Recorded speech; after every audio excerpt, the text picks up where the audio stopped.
Welcome back. Today is March 8, 2026. There's a lot of news to process today. Take a breath. We're going to look at the signals together and find the what you need to know. We have to start with the news coming out of Tehran. It has been a long time coming, but we are hearing that the successor for Ayatollah Khamenei has finally been chosen following reports of his death or total incapacitation. Most signs point to his son taking the mantle.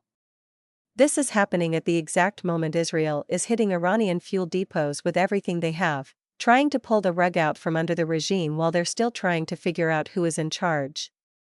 Think about the level of volatility that creates. It is a transition of power happening in the middle of a firestorm. For you and me, this means we are watching a cornered regime that might either crumble or lash out in a way we have never seen before. And to make matters even more intense, the Biden-Trump transition team is now weighing something unthinkable, sending special forces into Iran to seize their nuclear stockpile. They are worried that in all this chaos, that enriched uranium might be moved or used. This is a red line move. It means we are looking at the possibility of American boots on the ground in a direct war with a nuclear-capable state. It is the kind of escalation that keeps leaders up at night, and it shifts the risk from something regional to something that affects the safety of the entire world. This instability is already making its way to your wallet and your kitchen table. With the conflict spreading, the Strait of Hormuz is becoming a no-go zone. Oil prices have hit their highest point in 3 years, and countries like Kuwait and Iraq are seeing their production collapse. We are looking at a sustained, sharp increase in gas prices and the cost of every single thing that gets shipped to your door. But it's not just about energy. The war has turned toward civilian life in a way that is truly heartbreaking. Desalination plants in Iran and Bahrain are being targeted.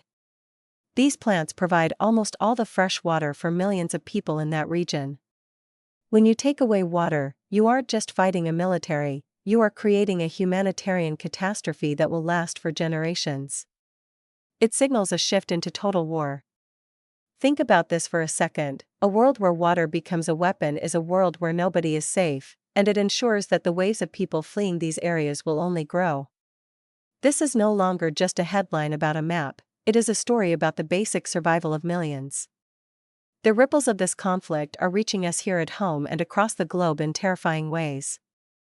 In New York City, an improvised explosive device was just detonated at a protest near Gracie Mansion. The FBI is investigating it as domestic terrorism. It's a stark reminder that when tensions boil over in the Middle East, they don't stay there.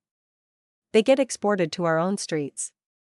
We saw a similar shadow of this in Norway, where an explosion damaged the entrance of the U.S. Embassy in Oslo. Police there aren't ruling out terrorism either. For anyone traveling or working abroad, the world has suddenly become much more dangerous. The human ripple here is a loss of that sense of peace we take for granted. It's the feeling of looking over your shoulder at a protest or a public building. We are seeing the psychological toll of a global war manifest right in our neighborhoods.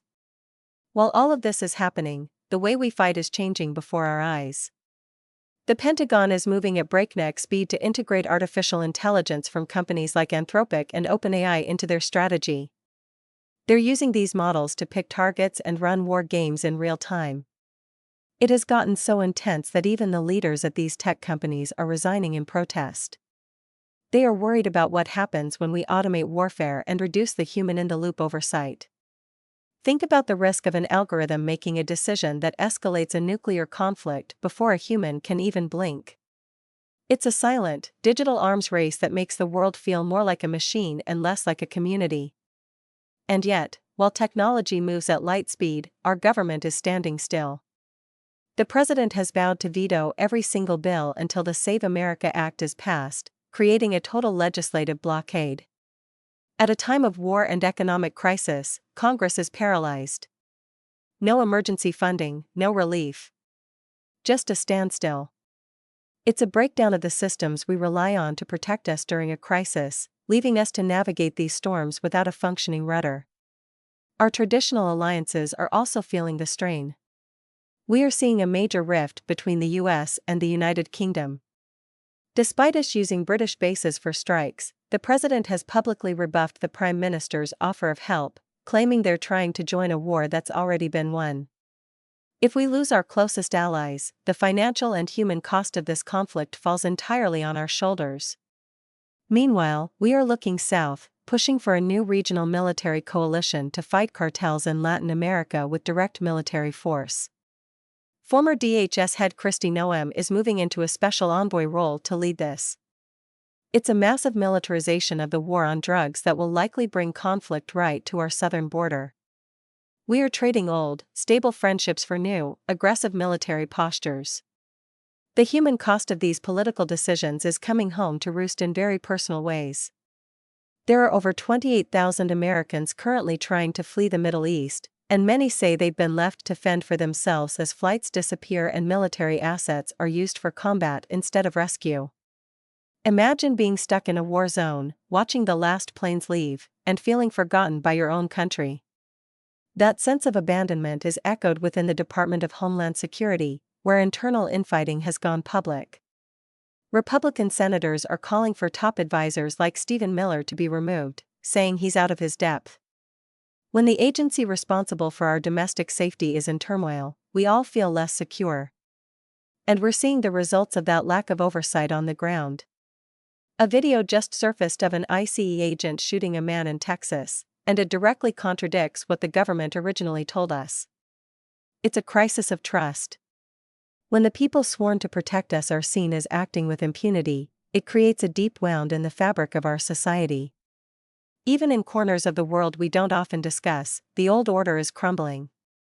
In Nepal, an anti-establishment party led by a former rapper is set for a landslide victory, unseating the traditional political elite. It's a total rejection of the way things have always been done in a region where China and India are constantly fighting for influence. Speaking of India, they just allowed an Iranian warship to dock at their port, even after the US Navy sank another one nearby. It's a sign that major powers are starting to pick sides against us. The world is realigning, and the old rules of diplomacy are being rewritten in real time. It's a lot to hold, but you don't have to understand it all today. The news was heavy, but you are not carrying it alone. Stay connected. Stay present. We are right here with you. See you in the next brief.